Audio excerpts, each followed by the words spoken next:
Good afternoon, class. We will move on to the next unit, which is trading in commodity market. So, yes, we have few topics here compared to the previous chapter, but these points are also important. Now, with your exam point of view, there could be just maybe one or two 2-mark questions and one 14-mark questions. Those are the general questions which can come. So I'll state out like which are the questions which would turn up for your exam, but you have to pay attention to it because some of the concepts, since it is more of a procedure and we are not practically doing it, you might find it a bit hard. So just be clear with the concept, okay, so that you can frame your own answers. All right, so let's start. We have certain topics to be covered. First, as to what is commodity trading. We have been hearing about this in the previous chapter. So just a quick recap about commodity trading. What is the history of commodity trading, especially in India, as to how did it evolve, what were the issues faced and all that. Just a bit on it. Market participants are your general participants like your brokers, investors, most of them. Then trading system, okay, very crucial topic here. As per your syllabus, which I'll share with you, is it says the topic as patterns in trading, clearing and settlement process. So here, this trading system, clearing system, settlement system, three of them are very important. Some of them, the points under which you will find it is very much similar, but that's not the case. What you should write, you should have a clear idea about it. So we would be learning about three main trading system. Okay, the third one involves the next two systems, which is clearance and settlement. So some can be confusing, but if you go as per the slides, I guess it would be easy. Then we would talk about certain things called as margin. What are the different types of margins? Then about the size of commodity market, how is it globally? Okay, how good is the commodity market? What are the different facts and figures? How good is it in India, in the Indian commodity market?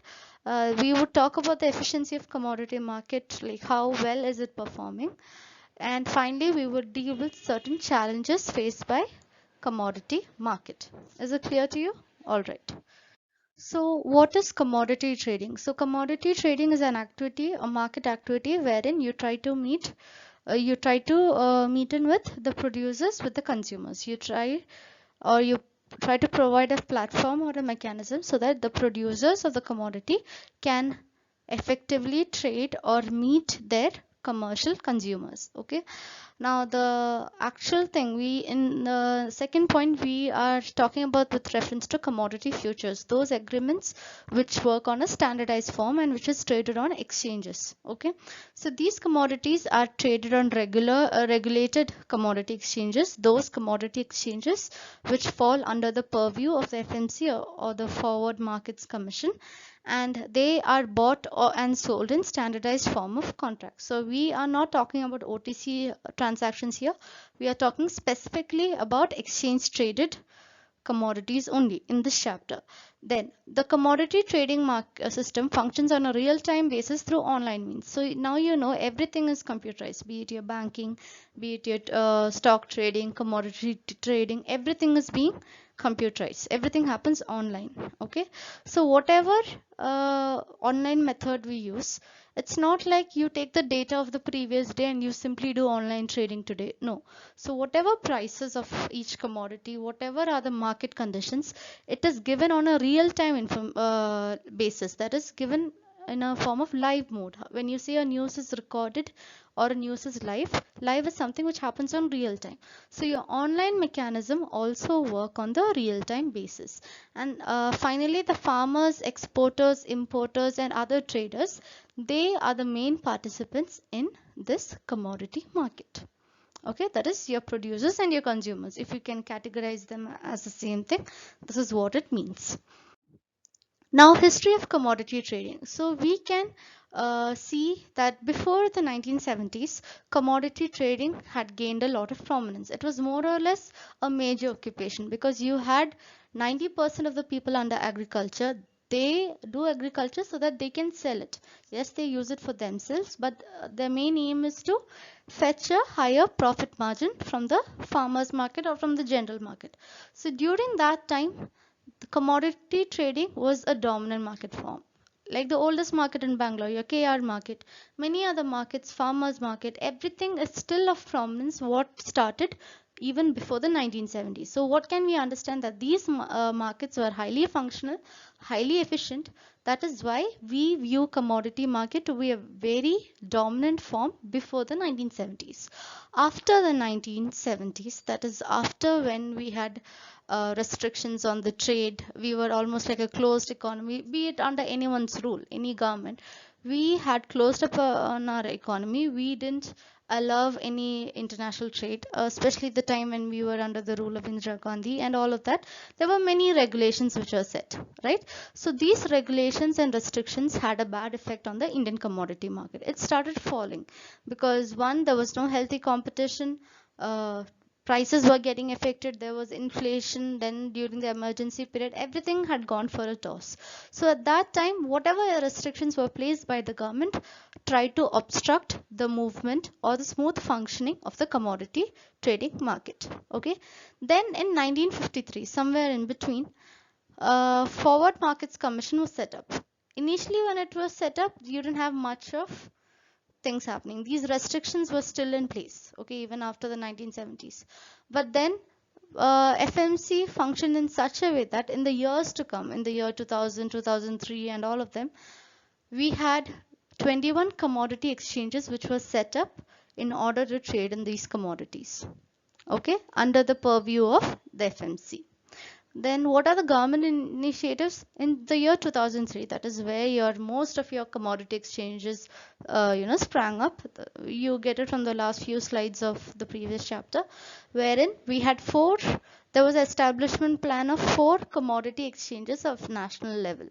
We had the NCDX, we had the MCX and many others which were set up on the national level. They were actively set up in order to trade in future contracts for many commodities, for multiple commodities, okay.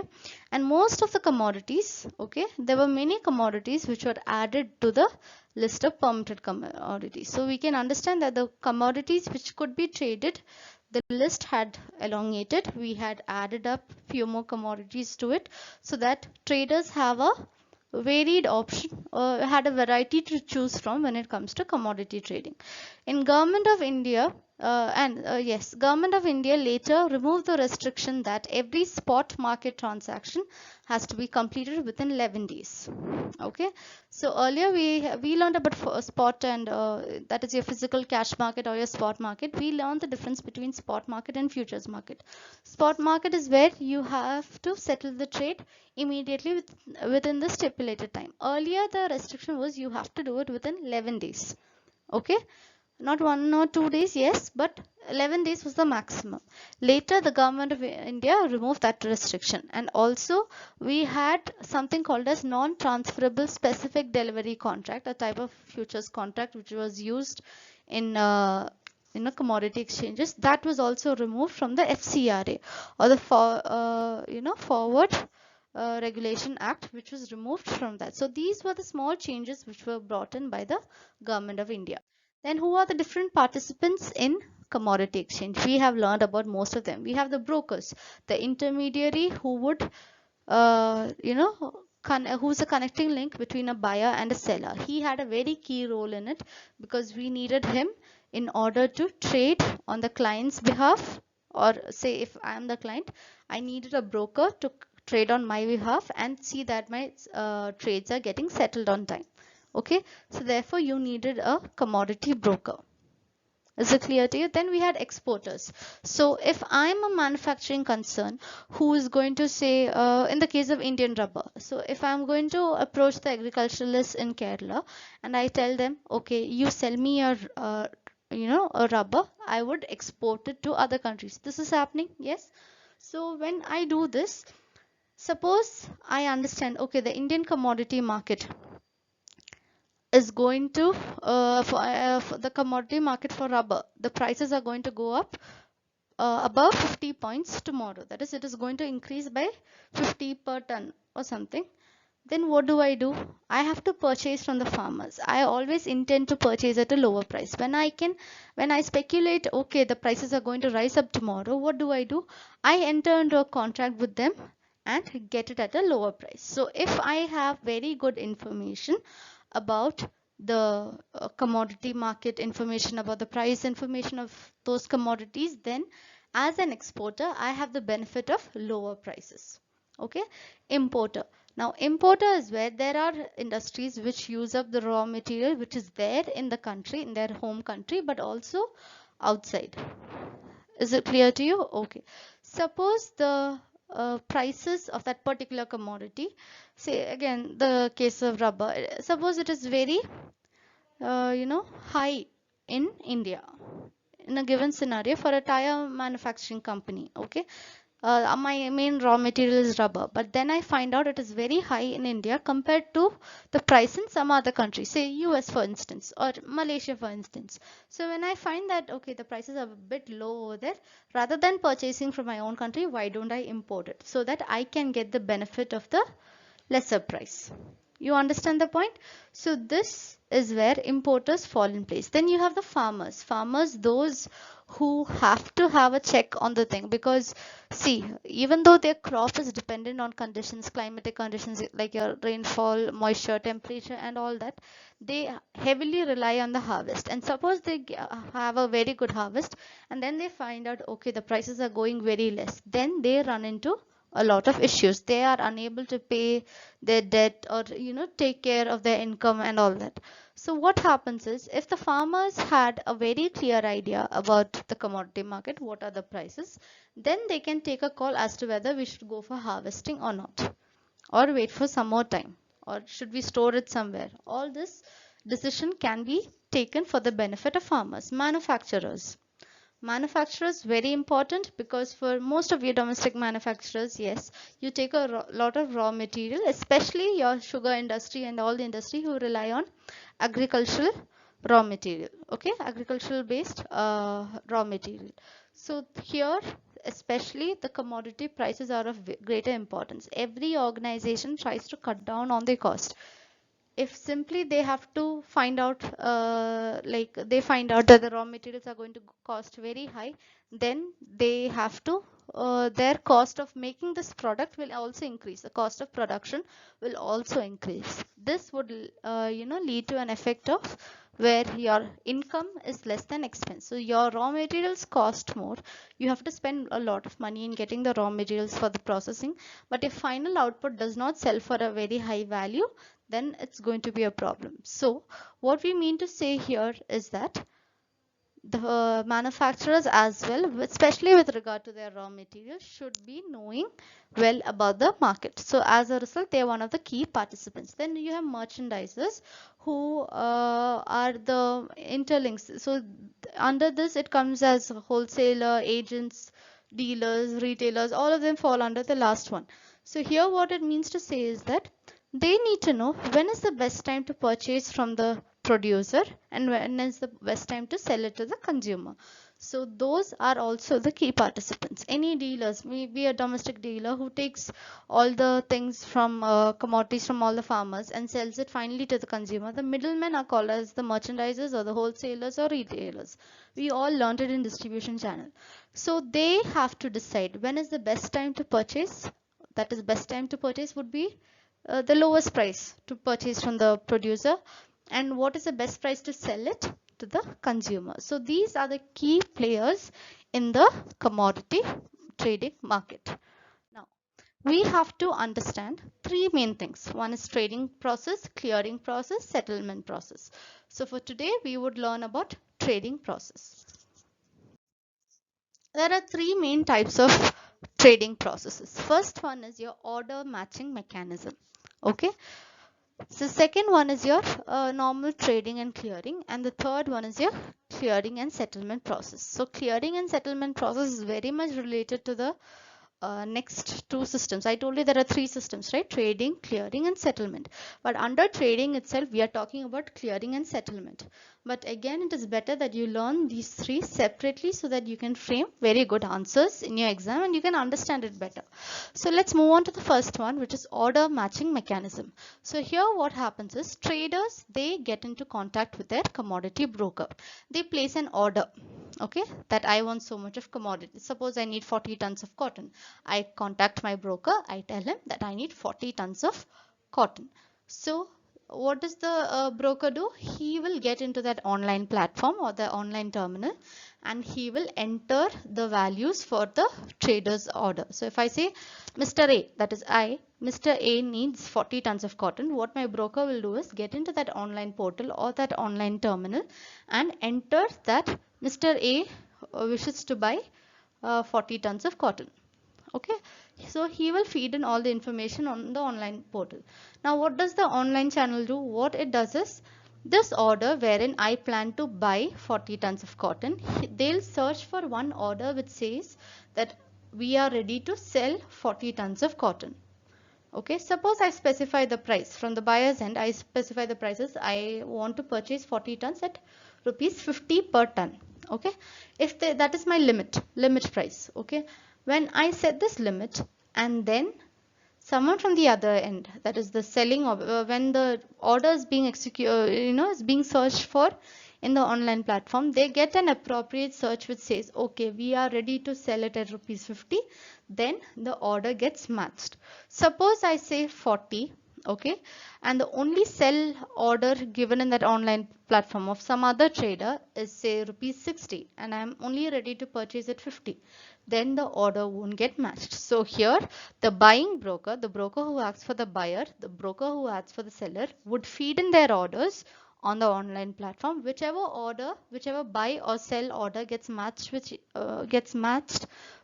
each other, which gets matched with with each order would get executed. If they can't find a match, okay, the trade won't happen. So you can still find that buy order till they get a new match. It would be still there in that online order book or in that online database. Now only when two similar and two matching orders get matched completely, only then we can say that okay, this trade is good to go, we can execute this trade. So this is your general order matching mechanism. I hope it is very clear. Okay, then we have the trade clearing mechanism. So here we are talking about an institute called as the clearing house or the clearing exchange. So this is a institution or a service. Okay, for some like banks offer clearing function, so there we can view it as a service. But we also have certain clearance exchanges which work only for the clearing purpose. So there we can call it institute. So any registered clearing house of an exchange is where this trade clearing actually happens. So what does a clearing exchange do? They'll give you a guarantee. Okay, they'll give a guarantee for all the things which are listed out there. They'll give a guarantee. Okay, the first one, timely settlement. That trade would get settled at the respective date. So today if I enter into a contract with another seller that on 25th of May I am ready to purchase it from you, clearinghouse gives a guarantee to the seller and to the buyer that this trade would happen on the 25th of May. That is, buyer would be ready to purchase it and give the money. Seller would be able to give the commodity to the buyer. So all those there, they give specifications on the time that it would get settled in the proper time. Registration of the trade and consequent follow-up. So today if I get into a trade and I say 25th of May, it is supposed to happen. All through then, the clearinghouse checks with the buyer and the seller. Okay, does the seller have the required commodity? He'll keep on following up whether you have the required commodity to sell on 25th of May. Clearinghouse will keep on checking with me whether I have the I have sufficient fund to pay the seller. So he will get into the follow-up process immediately when the trade is, so when the order is matched, the clearinghouse would see to it that they do continuous follow-up to check whether there are sufficient funds which is there with the buyer, whether the seller has the required quantity. They will do this follow-up till the execution date of the trade.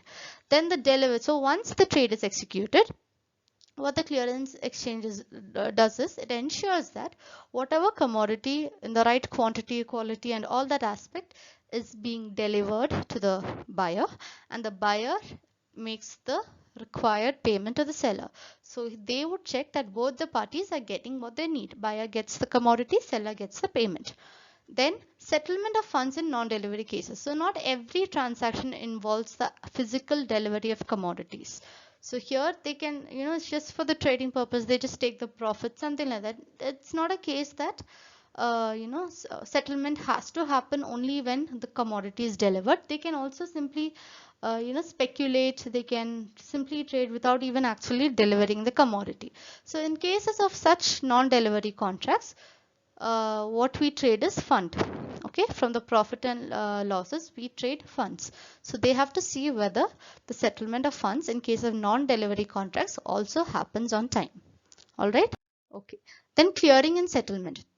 Now only after the end of trading hours. So for example, I enter into a contract, me being a buyer, enter into a contract with the seller and says, okay, 25th of May 2020 we are executing this trade. It is 25th of May already, and then after the trading hours, after the time of trading, we have a specific time in the exchange. So after the time, we have the uh, end of trading hours. This process happens during the end of the trading hours. Okay, and here three main factors are being considered. First factor, it considers the following. The first one, location of the order. Where exactly is the commodity as of now? Okay, where is it? Then second one, what is the available warehouse capacity? Is the warehouse. So if the warehouse can hold only 40 tons and what is required is 50 tons, then your warehouse capacity is not good. So those have to be taken care of. And again, total quantity of commodities which have already been deposited and given to dematerialize. You know, the dematerialization is a process wherein you convert a physical security or a physical commodity into an electronic form. All right, so here what happens is, see, the buyer and seller previously must have agreed, okay, 40% you have to, so buyer says to the seller, 40% you give it to me right now, the commodity, the rest 60% of the commodity you can convert it into electronic form and give it to me. Okay, rather than physical delivery, change it to 50 as such. So they must have agreed on something like this much has to be deposited or delivered, the rest has to be dematerialized. So the clearing agency and many other organizations such as clearing exchanges would see to it that whatever has been agreed upon to be deposited or to be delivered, and whatever quantity of commodity has to be changed into an electronic form through the process of dematerialization, all those factors are being mentioned. So they check whether the location of the order is proper, they check whether the warehouse has the necessary capacity to hold the commodity, they check whether whatever quantity of commodity has to be deposited and what had to be converted to electronic form as per the contract is being done or not. Only if each of those cases are matched, each of them are matched, that is whatever is given in the contract, it is there present, like in the present condition, it is all there in a proper manner, that final outcome which says that okay, all the orders are matched would be conveyed to the clearing members of the exchange. Okay, so the buyer and seller would see whether each of the factors are proper, and then they'll convey the information to the clearing members who are present in the exchange. Okay, suppose say for example the third point, that is total quantity of commodities which were deposited was supposed to be 40 and which had to be dematerialized is 60. Okay, now there's a change because maybe dematerialize has to be brought down to 40 and depositing or the delivery should happen around 60%. There's a change in it, so those unmatched positions have to be cash settled. Okay, another scenario wherein I ask for 40 tons from this particular seller, but he's only able to give me 30 tons. Okay, maybe this example is more clear, only 30 tons. Then the seller has to pay some penalty charges which would be credited to the buyer's account. So all this unmatching happens when the order does not go as per the specification given in the contract. Given in such a scenario, whatever penalty charges or anything, any gains or losses, because see, if seller is defaulting on the number of quantity to be produced, the buyer gets those penalty charges. Okay, he gets a gain, but the seller would have a loss. So all this gains and losses have to be cash settled. Any differences, anywhere either one of the party has gone wrong, they'll have to pay up for it. They have to pay a fine for it. Okay, suppose when they say pay the fees on such and such date, you pay beyond that date, you will have to pay the fine also. So this is given much regard. Then once this is done, what happens is the commodity, so all the cash settlement, everything happens. Okay, the delivery matching process, everything is complete. Now we have to go for the actual delivery. So here what happens is the buyer asks the depository participant. So you must have heard about this depository, a place where your commodities are being held is what we say, but it is an institution which holds our commodities or our securities in an electronic form. That would be a general meaning of depository. And depository participant is one person who belongs to this depository system, who would tell us which all trades have been dematerialized, which all has been deposited. That is our sort of agent or someone of that sort. So what happens is we have a buyer, we have a depository participant, that is a middleman who belongs to the depository, and we have a seller. So what the buyer does is he'll contact the depository participant. He'll say, okay, please deliver the commodity, and he'll give the request for it. Now depository participant belongs to the depository, so what he does is he makes a copy for the request, that request to deliver the commodity from the buyer side, and he will give it to the depository participant. He will give it to the depository. Sorry, the depository participant would take the order from the buyer, give it to the depository, and depository forwards this to the registrar. The registrar gives it to the transfer agent. Transfer agent is a person who checks whether whatever order is being mentioned, whatever specifications is given. See, cash is settled. Okay. Simple example, you go to the cafeteria, you pay for your food, you get the token and you give it, right? Any place. So only when you give the token or only if you give the bill, you get the concerned thing. So it is very important to say that even though cash is settled, we have to see whether it's the right person, right buyer, not any other imposter who's coming and getting the commodity, right? If some other random guy is coming saying that I am the buyer without any proof, then if the clearinghouse gives it to them, clearinghouse gets into trouble. So what he can do is he would have to the transfer agent would check whether the record is right, whether the order or the request which is given is right. If it is found to be genuine, the transfer agent would send it for send all the details to the warehouse. Warehouse then sees to it that the commodity is delivered to the buyer. So this is the general process which you see in clearing and settlement. If you feel that I have misexplained somewhere, please let me know.